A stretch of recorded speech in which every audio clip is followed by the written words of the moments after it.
Hello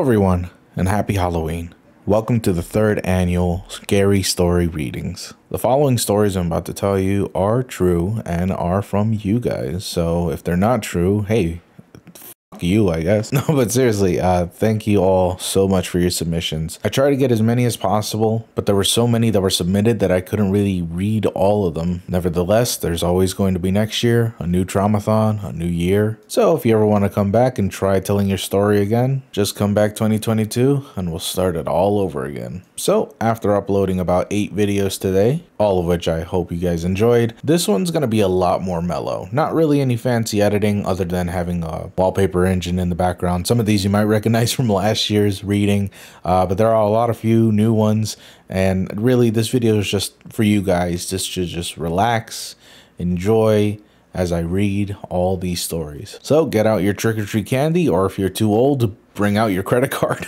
and buy yourself a pizza, I don't know, and enjoy. Love you guys a ton.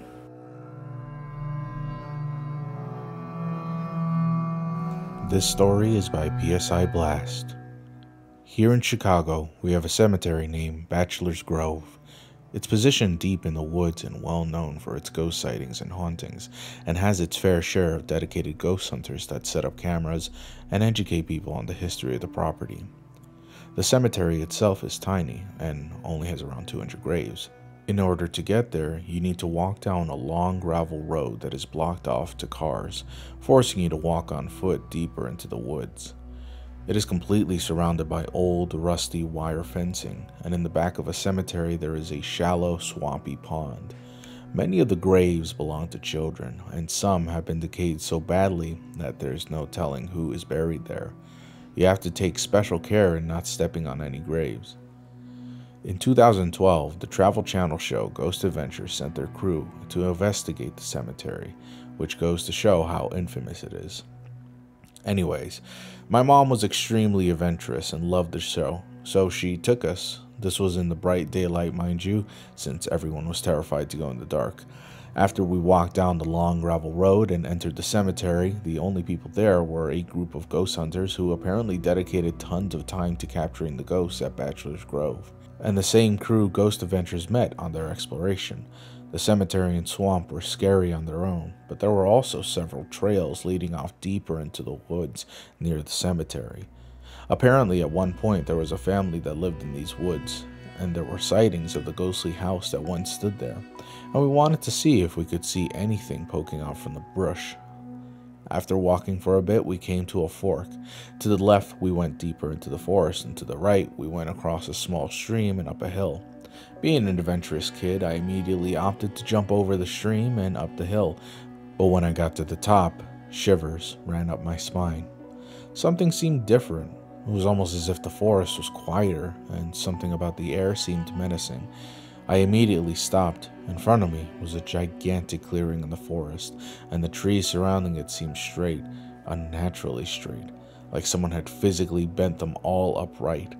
I could see logs in the clearings make an almost circular formation, and although I was tempted to make my way towards them, I couldn't bring myself to come out of the brush.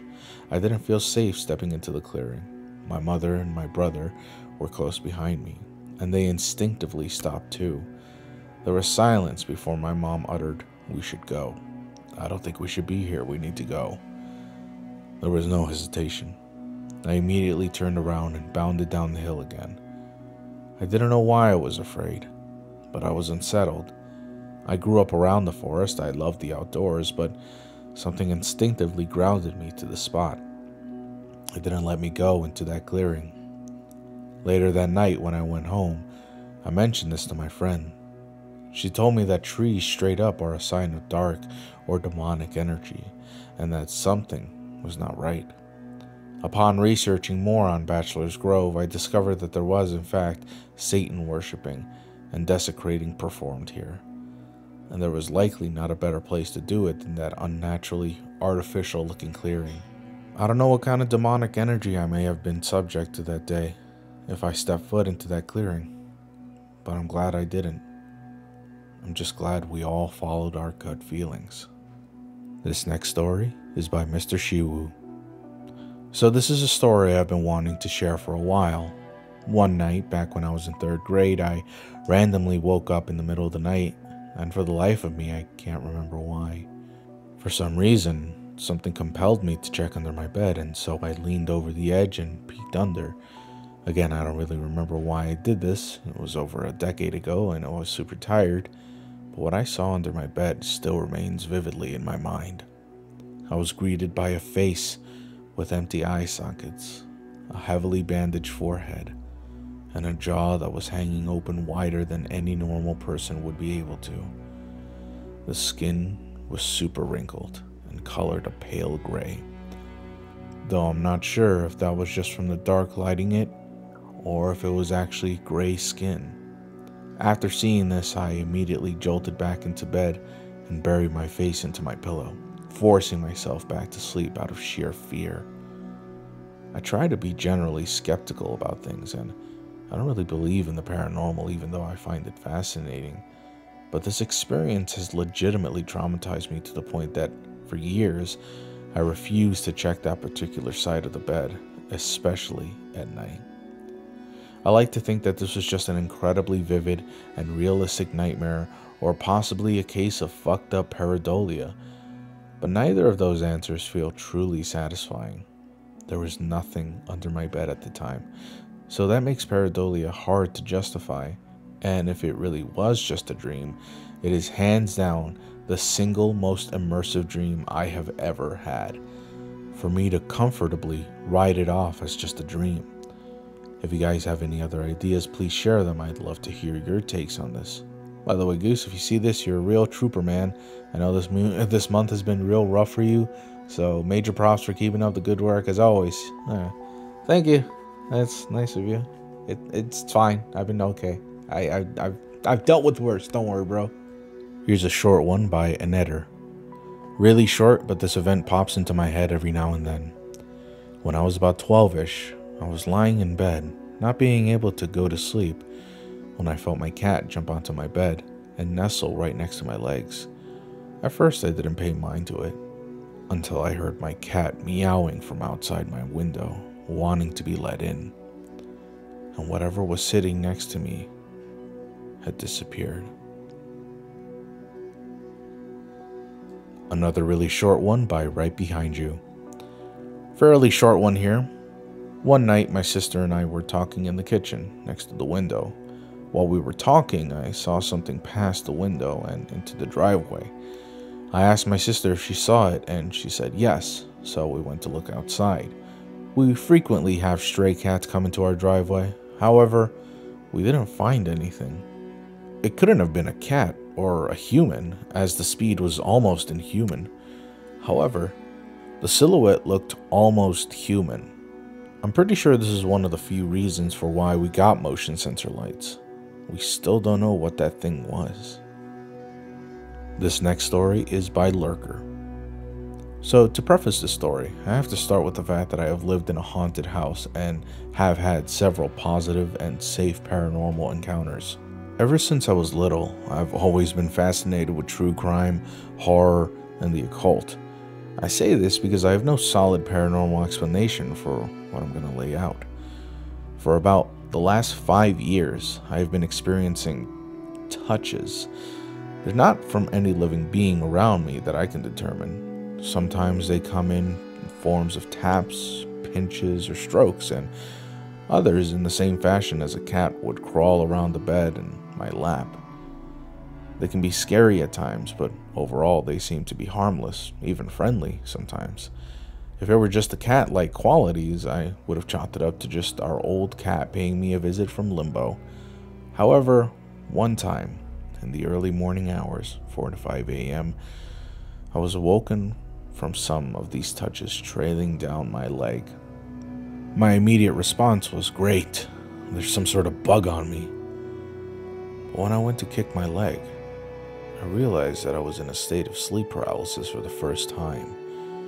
After a few seconds, I felt the touch on my calf turn into what felt like two large hands holding my ankles down. This feeling only stayed for a few moments before disappearing, and I woke up enough to move my legs farther up onto my bed. Eventually, I fell back asleep, but throughout the whole incident, I'd been laying on my stomach with my head covered by a blanket. So even if I wanted to, I couldn't have seen who or what touched me. I asked family members about it later that morning, but it didn't ring a bell with any of them. The only explanation I have right now is that it was a sleep-induced hallucination, so if anyone has any other ideas, let me know. This next one is by Great Print. Short, but the fact that I can still vividly remember this creeps me out. I was young, around 10 years old. It was one of the only nights where my little sister didn't sleep in my room. I was okay having her sleep with me because I was scared of sleeping alone in the dark, but I insisted she sleeps in her own room so she could sleep on her own. It was somewhere past midnight when I started feeling like there was something heavy on me. I couldn't move from where I was in bed, and it felt like I was stuck there for hours. As such, I struggled. I couldn't move, and when I tried to scream, I just couldn't. I wanted to open my eyes to see what it was, but I just couldn't. It was then when I heard my little sister call out my name. That was when I could open my eyes and moved. I sat up, looked at her, but my sister wasn't there. I swear I heard her. Her voice was pretty indistinguishable. I couldn't believe it, but when I got up and went to her room, which was pretty far from my own, I found her sleeping soundly. It still freaks me out to this day. This next one is by Kyle Lockwood. One time when I was younger, I was staying up a little bit past the usual bedtime playing on my DS or something, until my door randomly opened wide. And when I say open, I mean handle got pulled down, and I remember hearing it. I expected my parents to tell me off for staying up so late, but my doorway was seemingly empty. Nothing looked to be out there except like small little lights to me. And at the time, they just looked like the glint of light in someone's eyes, which did not help ease my mind. No windows were open, and it wasn't my sister or my parents, who were all asleep by this time. I did call out to say to my sister to stop messing with me, but there was no response. It actually took me a while to get the guts to close my door. My light switch is also right next to it, so of course I was in the pitch black during this entire thing. To this day, I don't like sleeping with my door open. This story is by Kestero. During my first year of college, I lived in a pretty old dorm that was set to be demolished in the next year. I lived on the top floor of the building, the 9th. One October night, some of my floor mates and I were sitting in the common area / lobby of the 9th floor, and one friend pulls out a Ouija board. There was still light outside, around 5 o'clock on a weekday, so there really wasn't an appropriate atmosphere for any kind of seance. Because of this, a few people were messing with the board while the rest of us were doing our own thing. One superstitious girl saw that they were using it wrong, something about the board not being level. One of the guys using it said, "Whatever, it's not like ghosts are real anyways." At that moment, the elevator door opened, and it was empty. Everyone saw and dispersed without a word. Weeb Squid has a few stories to tell us. Also, you're incredibly brave for having that profile pic. I have a few, but they're not actually my stories, even though I did see proof that it did happen. So, I'll tell the least interesting one that actually happened to me, a ghostly experience. I was still in secondary school, high school basically, and even I remember the day it happened, Valentine's Day. An extra important detail to note: the school had another 4-floor building in the middle with 3 classrooms on each, only on one side. The only way up and down is the stairs. We had finished our final class of the day early, so our teacher let us leave the class to kill time until the bell rung. I always stayed with my teacher because I really never hung out with anyone from my class. My teacher was grading things outside while also supervising, and I was on my phone. The bell rings, everyone starts to leave, the classrooms quickly get empty. As I almost say bye to my teacher, we both see a girl on the third floor walking towards a classroom and entering it. She was smiling, her backpack was rainbow colored, and her uniform was a tad different. Yes, we used uniforms, one for normal day and one for PE. Since no one had to remain inside school, obviously, my teacher made her way towards her to tell her that no one's supposed to stay inside the school. I followed my teacher as well, upstairs towards the third floor classroom, and nothing. They're all empty. Dead silence. No one was there. This freaked my teacher out a lot, while I was just there kind of surprised. Just to make sure, we first checked the lower classrooms and the fourth floor classrooms. Dead silent too. After that, she quickly walks downstairs with me following behind and left the school with the spooks. She never wanted to give class in any of those classrooms ever again. And if she did, she'd ask a classmate to wait for her and quickly exit. The following day, my teacher and I tell the spooky story to classmates and other teachers. We suddenly learned that a long time ago, a tragedy happened on that floor. On Valentine's Day, nonetheless. Eggs D. Prince has a shorty. Really short one. Our family's a huge cat family. We got a ton of cats, and some of them have died over the years. We've had some graves outside of our house, which were just stone squares with writing on them. One day, when I was really young, I pulled one of them open and saw something I can't describe properly. It was like a snake, but it was all black and bigger near the top with no features, like some kind of tentacle. It was waving around really fast, and I quickly put the grave back down and ran back inside. I tried explaining it to my mom, and she said it was just a cat's soul. We have a garden over the grave now, so I can't even go back. I'm still questioning what the fuck that was to this day. This next one is by Scart. One time I was alone in my bed. It was something like 3 in the morning, and I had just put my phone down and went to sleep. My eyes were closed for a few minutes before I heard a woman's voice whisper in my ear, "What happened?" I was silently shocked and a little unnerved, but I knew it wasn't my mom since she was asleep in the other room. And what happened isn't exactly an ideal way to start a conversation at 3 a.m. Still have no idea what happened. Was it a hallucination? Probably, but it was still freaky. Here's Aaron with a real quickie. Here's a short story. When I was around 10 years old, I was playing with my sister on my Xbox 360. We were playing Kinect games. You know, that little gimmick that would track your body movements and translate it in the game. Well, one night we were playing a Kinect game that required us to do a scan to figure out the amount of people in the room, and when it showed the scan on the TV, we saw one other person that was supposedly in the room with us. The Kinect sensor indicated that there was someone else in the room, next to our bed. It even drew an outline of the person. It was short and sitting on the floor. It even showed it moving its body around. I assume it was a type of glitch, but that day we were both scared and immediately turned off the Xbox. Cinnamon Toothpaste has their own story. In my school, the oldest kids always went on a 3-day school trip as a treat for finishing their exams into secondary school. When it was my year, we went to some place in Wales, surrounded by water. Standard stuff for a kid's trip. It was like a youth hostel with lots of bunks and around 4 kids in each room on bunks. Pretty normal setup, but every time I opened the room door, I heard someone whispering pretty indistinguishable sentences at me.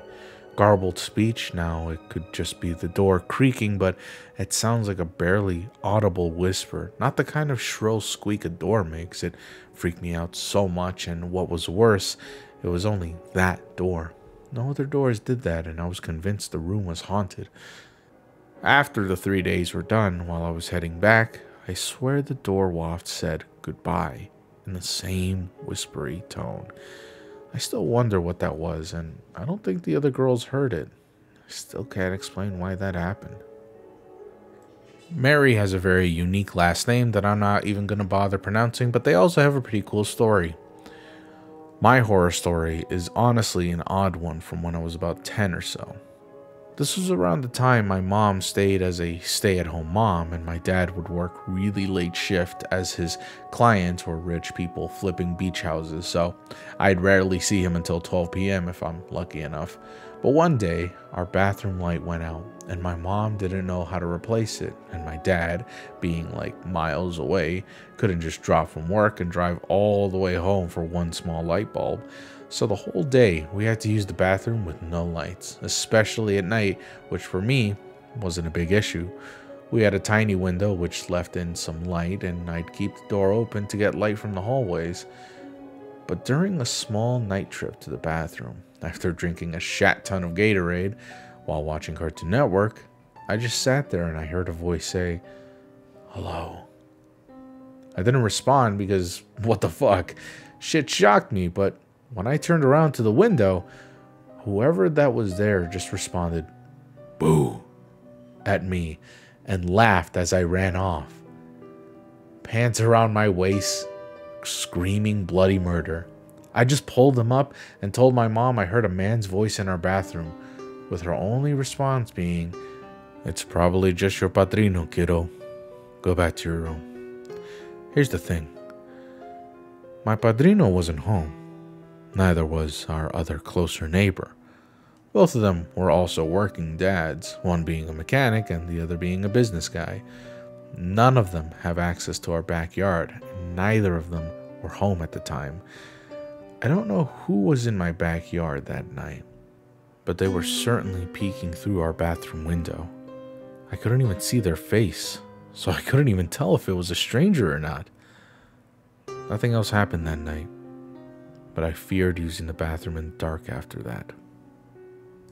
Let's go ahead and head on over to the Reddit to see if there are any other stories. This one was made by Skolstis, who actually made us really cool fan art the other day. So, shout out to them. Before this, I like to note that I am actually a skeptic, and I'm not sure if I believe in ghosts, so I'm seriously not trying to make this up. This is a short story from when I was younger, but I'm fairly positive I know what I saw. I still remember it clear as day. When I was about at least 5, so quite a while ago, my room, as it is now, used to belong to my sister. She always believed it was haunted because I think a lot of weird stuff happened, and it was always weirdly cold. Colder than any other room in the house. I was deathly afraid of ghosts at this age. I think everyone was. One night, we had gotten home from some sort of social event. I don't know what it was. Maybe a party. And I decided to sit down in the hall of my house for some reason. It was so long ago that my memory is fairly blurred, but I think I wanted to draw in the hall. Keep in mind, this was at maybe 2200 at night, so what, 11 p.m.? I'm not sure what provoked me to go into my sister's room. Maybe it was to get a pen or something, but I twisted the handle and gently opened the door slightly until I was abruptly stopped by a skinny, pallid, white hand that stretched around the door, almost as if it was scratching the door, its claws digging into the surface. I let out a huge scream, because who wouldn't, and fell, collapsed backwards onto the hall floor. I don't remember what happened afterwards. I think I actually checked again, but there was no one behind that door. And it couldn't have been anyone in my family, because they were either downstairs or in the bathroom. As I said, my memory is blurred. Not to mention that nobody in my family has skeletal hands. Over 10 years later, and my sister's room is my own room now. It remains chilling, genuinely freezing for no reason. And it definitely has some sort of aura that I can only describe as off. Kind of weird. This one, shit, oh my god. Hey, yeah, sorry about that. That was my door. That was my doorbell. The delivery guy who's gonna deliver my food is here, and I got my food now. So, hi. How's everyone doing?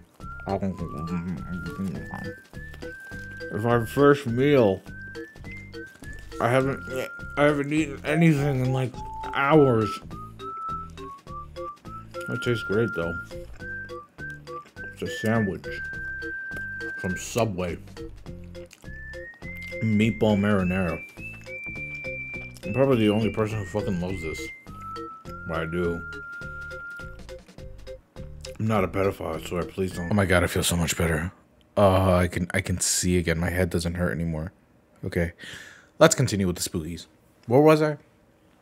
Friar Smithers has a story for us called The Light Over the Bridge.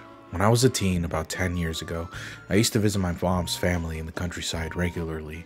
To get there, we had to cross a bridge about 500 meters over a river. Most of the time, there was nothing happening around the river, and I know that no boats used to cross it other than small canoes.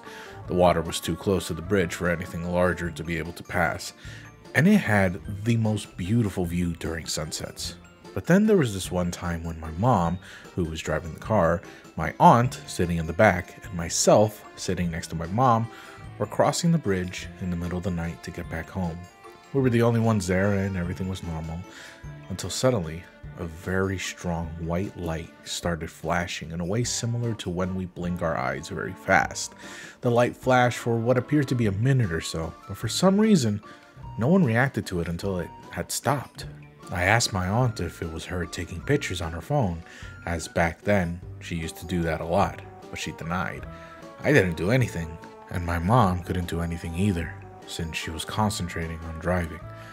None of us saw anything outside the car, and granted it was very dark outside, but we knew it was impossible that there'd be something on the road or on the river capable of emitting that light, and the light didn't seem to come from any specific direction either. It was as if the whole car was being covered by it from all sides. After that day, we mentioned what happened to some people, especially to my family in the countryside, but they either didn't believe it or disregarded it to just a prank. But there's no way that it could have just been a prank, since that would require a lot of work and would be something extremely dangerous to do to anyone crossing a bridge at night. To this day, I still have no idea of what was that light and where did it come from. But regardless, that was just the second most scarring thing that ever happened to me on the road, as the most scarring one was the time we almost hit a cow that was crossing the road in the middle of the night. Now that actually gave me nightmares for weeks.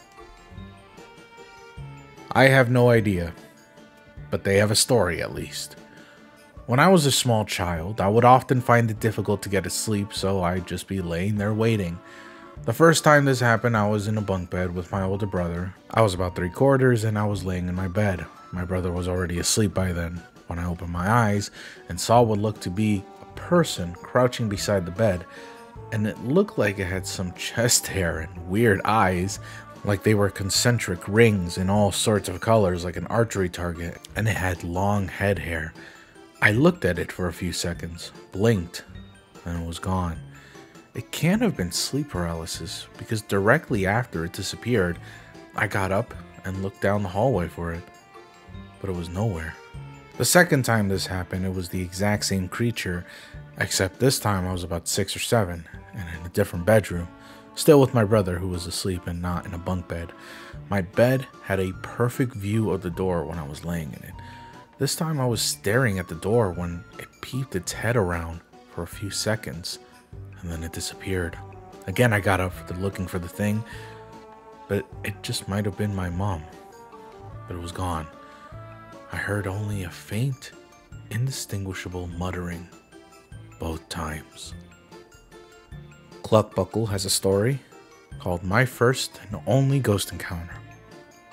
I'd just like to start by saying that I don't consider myself a believer in ghosts. Up until a certain point, I never had the sort of paranormal experiences others seem to have, so I could never relate, at least not until a few years ago. For context, I spent a lot of nights as a teenager at my dad's one-story rental home. The layout was pretty odd. My room and my sister's room were right next to each other, with the only ground floor bathroom immediately next to my room. Outside the bathroom, you'd find the living room attached to the kitchen by a small hallway. This is all to say that you could basically see the whole house just standing in the doorway of my room. So one late night, my dad's driving me home from a party around 1 a.m. It was a school night, and I was frankly exhausted, so when I did actually get home, I just conked out in bed without changing or brushing my teeth. I slept for a while, but I remember waking up at 4 a.m. or so to take a leak. I didn't go to the bathroom immediately, though. After I woke up, I decided to change into my PJs, get an outfit together for school the next day, and send a couple of texts to my girlfriend at the same time. All in all, it must have taken me at least 20 minutes to do all of this. Needless to say, I was just very much awake by this point. So after doing my nightly routine, I finally left my room to use the bathroom immediately next to my bedroom. Before I could, I came to see a tall, completely white man in a suit just standing in the middle of our living room. He had his back to me, so I couldn't see his face, but I distinctly remember he was bald and had very prominent ears. I kind of just stood there confused and scared. For whatever reason, in the moment, my first instinct was to just blurt out, "Dad?" Without turning around, this figure walked into the kitchen in the most stilted, awkward way possible, before disappearing. Imagine walking as if you had no knees. That's how this thing moved. Obviously, I didn't piss that night. To reiterate, I never really believed in ghosts or paranormal entities or what have you. At first, I was of the belief that it was just my stepbrother, who also tended to stay up late, just lurking around the living room for some reason. The only issue is my stepbrother wasn't there that night. Okay, so this one is from Ephemeral Burrito, and it seems to be more of a suggestion than anything else. However, I couldn't find any more details than what this story already says, and the video, I can't seem to find it anywhere, so I'm just going to read what they said because it is kind of creepy. Throughout this week, I had been wondering if there was anything I was aware of that might seem as a topic of interest. For whatever reason, I have never seen any horror-style channels speak about this specific video or the situation behind it, which, to be honest, after so many years, I'm not entirely sure what was happening there either.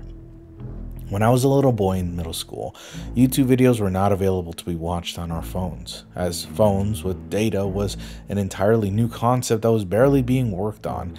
If you wanted to show your friends a video, you had to download it, and if you wanted to share it with them, then you had to send it from phone to phone through Bluetooth or infrared sharing or something like that. One of those days, early during school hours, a friend of mine called me and other friends to the back of the classroom. And in his phone, he had a video that he downloaded from YouTube.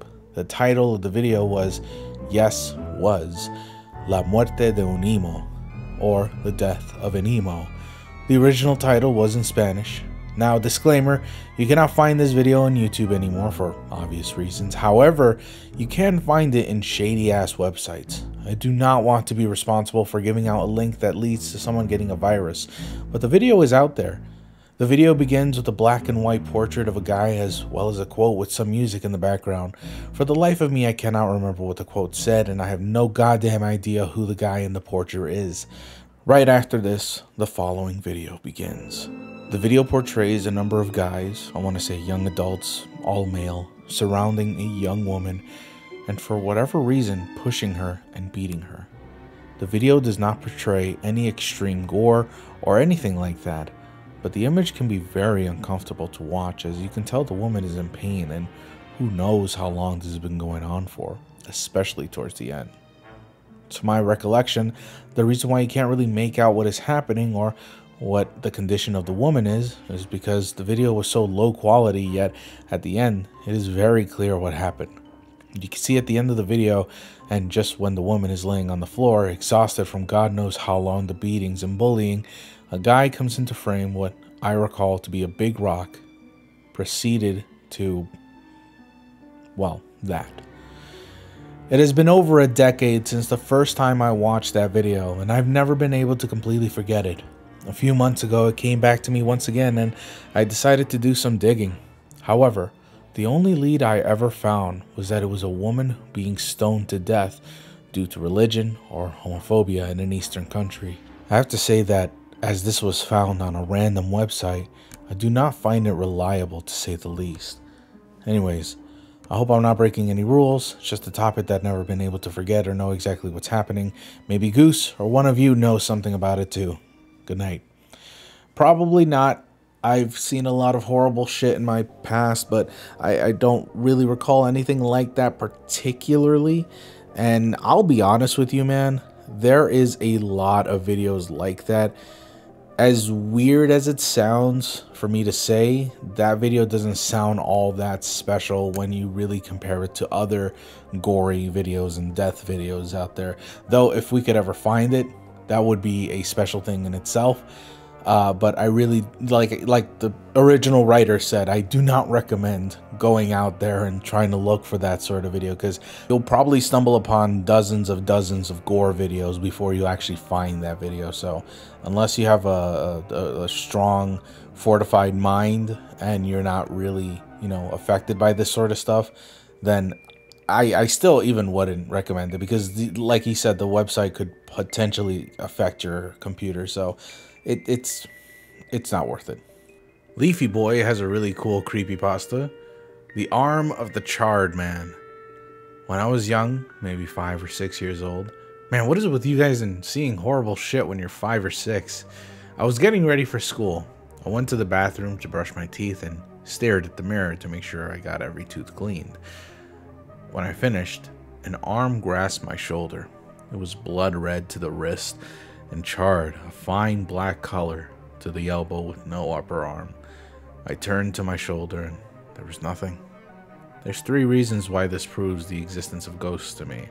The first is because I couldn't even make an apple in my head if I tried. It turned out someone died here from a fire. But the most strange one comes from my older sister.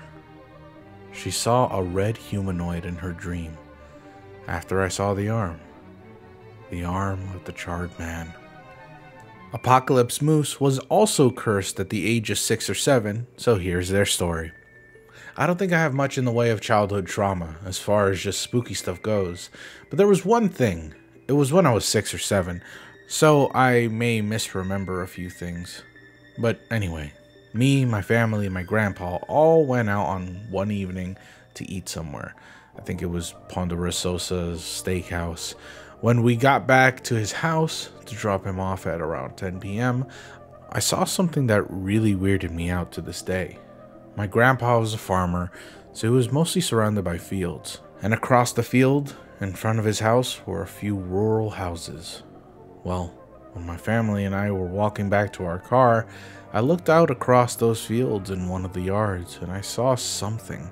It looked like a large white cloth that was swaying around, like something was underneath it.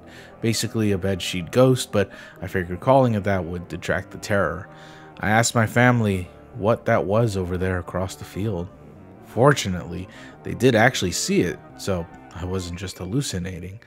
However, they just told me it was either a blanket on a clothesline or some flag waving in the wind.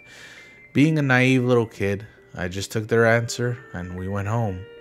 Something about it has really been bugging me out all these years. I've looked over at that yard during the daytime, and we've even driven by it in the daytime. There was never a flagpole or clothesline there.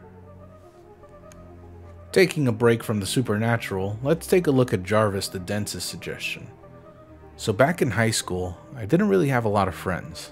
Honestly, my social life was pretty poor until I went to college. In either my junior or sophomore year, I met a girl who I'll refer to as Christine. Christine was one of those kids who would be way too into talking about self-harm and other disturbing concepts. I don't know how I got to talking to her, but she would hang out with me from time to time during lunch. One day, she started flirting with me while we were talking. She wasn't really my type, but I was pretty lonely and didn't immediately mind. A few days later, when we were talking, she just abruptly mentioned how she had spent time in juvenile detention center for trying to kill her mother. I asked her multiple times if she was joking, but she said she was serious. all while sporting this stupid grin, expressing a sort of pride in it. I didn't fully believe her at the time, and I still suspect she was just lying. But this was my cue to stop talking with her, despite her continued advances. Not too long after she moved away, I was talking with a friend of mine who knew her separately. She explained how Christine had apparently pressured her previous boyfriend into attempting suicide. Thankfully, he was unsuccessful, and he was trying to keep doing it after he broke up with her. Thinking back on why she was so interested in me, it made no sense. We didn't like any of the same things. We only met at lunch, and the only thing she really knew about me was I was prone to depression. Knowing what I know now, I think she wanted to get me to kill myself. As for why, I can't tell you, other than she was a psychopath. This story actually hits a little hard for me because I did have an ex-girlfriend back in high school who wasn't necessarily like this, but similar to that sense. We talk about self-harm, how much she hates herself, how much other people don't like her very much. And when you're a teenager, your feelings are very volatile. They're pretty much out there. They're very wild. And I'm sure some of you, and if not a good handful of you watching these, you guys are teenagers, so you won't notice it now. But in about 15 years, when, you know how people make those jokes of like, oh, life is just not as bright as it used to be when I was a kid, you know, it's not necessarily because things get more depressing, although they kind of do with taxes and everything like that. It's mostly because you're just so much more energetic when you're younger, and you get to express those feelings of yours so much more. But that girl that I knew, or should I say my ex, was so very toxic in the way she talked, because she would always talk about suicide, and not in the sense that it should be taken lightly. You know, every time somebody talks about how they want to kill themselves, it should be taken as seriously as possible. But when I was a teenager and I needed to break up from her because I recognized these horrible patterns, these psycho freak patterns, that she wanted to harm herself, that she wanted to drag me into that sort of lifestyle, and that she was obsessed over me. Every time I would talk to her, she would just always try to get me to stay with her no matter what, and she would always try and find me no matter where I went. And so I had to break it off, and I told her, I'm gonna break up with you. We're just not working out. And I remember she was so sad, and she actually said, if you do this, I'm gonna kill myself. And I said, whatever, I don't care. And guess what? She did not do that. I know it's very cruel to hear that, and I shouldn't have said something like that to her. But I was not going to allow someone to control me or to lock me in to something I don't want to do or want to be a part of. If she was going to do it, then she was going to do it without me, because I was not going to let her manipulate me in that way. So I left, and like I said, she didn't do anything. Years later, she did email me, and she contacted me again. She apologized for all that stuff, and apparently she sought help and all that good junk. But man, this story just really hits with me. Something about white teens, man, they're fucked up. The time I almost got shot by Hunter. By Hildre? I don't know. Okay, so first some context. I live in Norway, and at least here, the moose hunt goes on all the way till Christmas. Now, I live right by a friend in the middle of the woods, and since the nights in Norway are pitch black, it's hard to see anything when I'm walking home from a visit. Once I was walking home after the usual late night visit, but as I was feeling my way across the rugged dirt road, all of a sudden I heard a loud bang and a loud crack across my head. I ducked down into the snow because I was told to do so if I hear shots in the night by my mom. My area has a big amount of illegal hunters who go during the night. My heart skipped 5 beats and I loudly screamed, "What the fuck?" And I hear a "sorry" as the person seems to run into the woods. It isn't really a ghost story or anything like that, but it scared the crap out of me. I could not go outside in the dark for a long while after that. This one is from Robo Rebu, Red Asphalt. When I took driver's ed in school, it was a requirement to watch all the uncut Red Asphalt films. Red Asphalt is an educational film series by California Highway Patrol. It described car crashes in graphic detail. They also showed living and non-living bodies at the scenes of crashes. One that still sticks with me is in the Red Asphalt 5 at 6:27, where they zoomed in on a contorted body thrown from a car, eyes and mouths still open. It was the least bloody body in the film, but I think that's what made it worse for me, looking almost alive.